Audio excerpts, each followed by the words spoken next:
Welcome to the Math Crew, where we learn new things and grow in mathematics. I'm Miss Nesha, your math teacher. Let's get started. All right.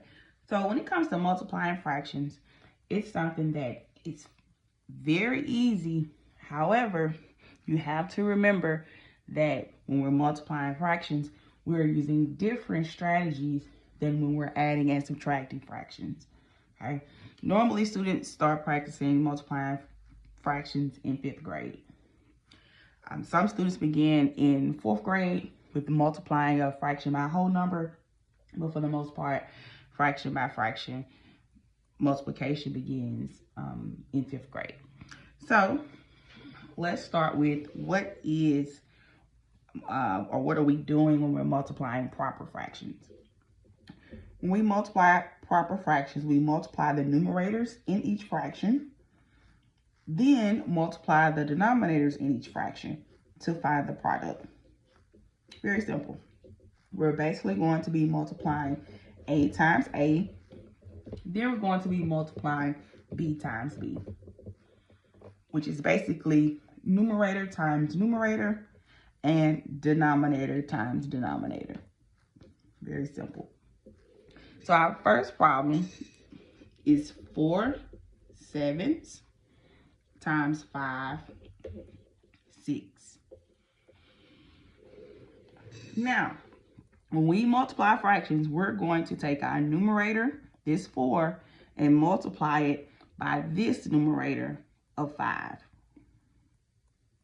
Again, we're going to take the numerator in our first fraction and multiply it by the numerator in our second fraction.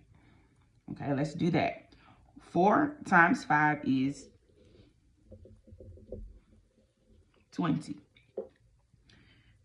Then we're going to take the denominator of our first fraction and multiply it by the denominator of our second fraction. Let's do that. 7 times 6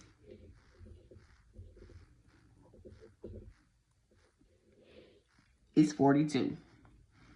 So the product, and product is the answer to a multiplication equation.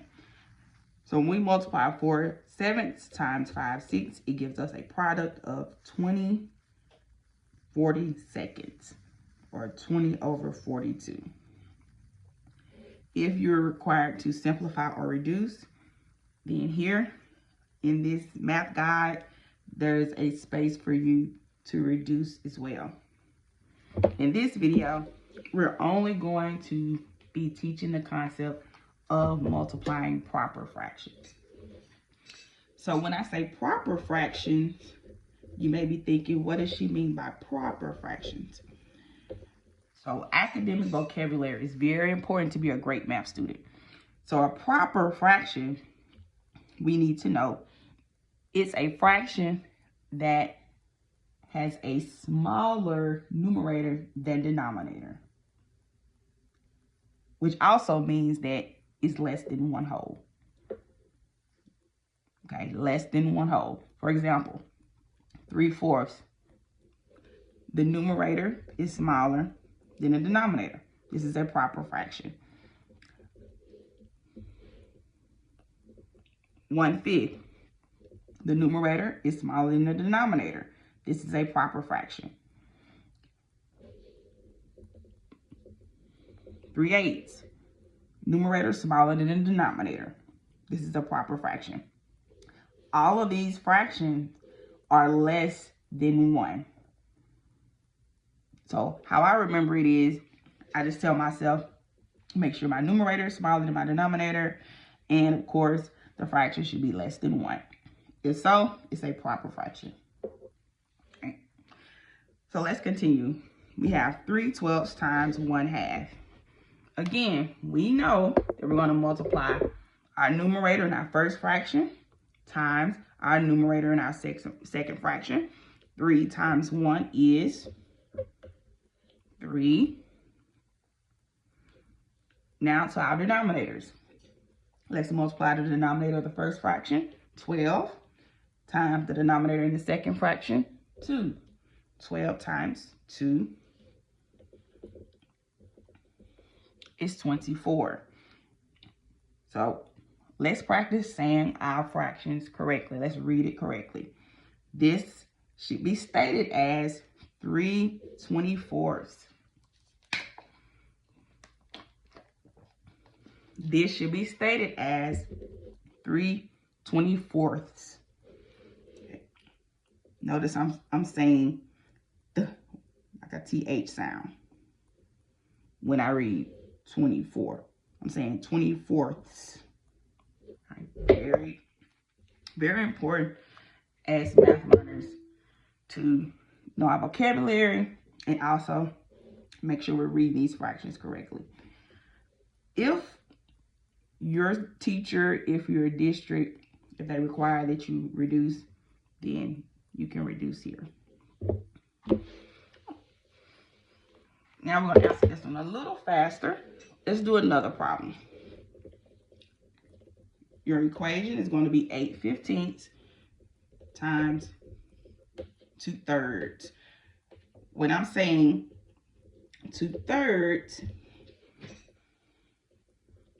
this is what I'm saying. THIRDS. 2/3. Please get in the habit of practicing how to say these fractions correctly. Right, let's multiply our numerators and our denominators. 8 times 2 is 16. 15 times 3. Okay, I know that's 45. However, say you didn't know it, all you do is come off to the side and use whichever multiplication strategy you use. If you use standard algorithm where you just set the numbers on top, set them up, line them up, and multiply, or rectangular array, area model, whichever way you multiply, whichever way your teaches you to multiply, then hey, do that. So I'm going to go over here, say 15 times 3, and 3 times 5. 15, carry my 1. 3 times 1 is 3, plus 1 is 4. So my denominator is 45.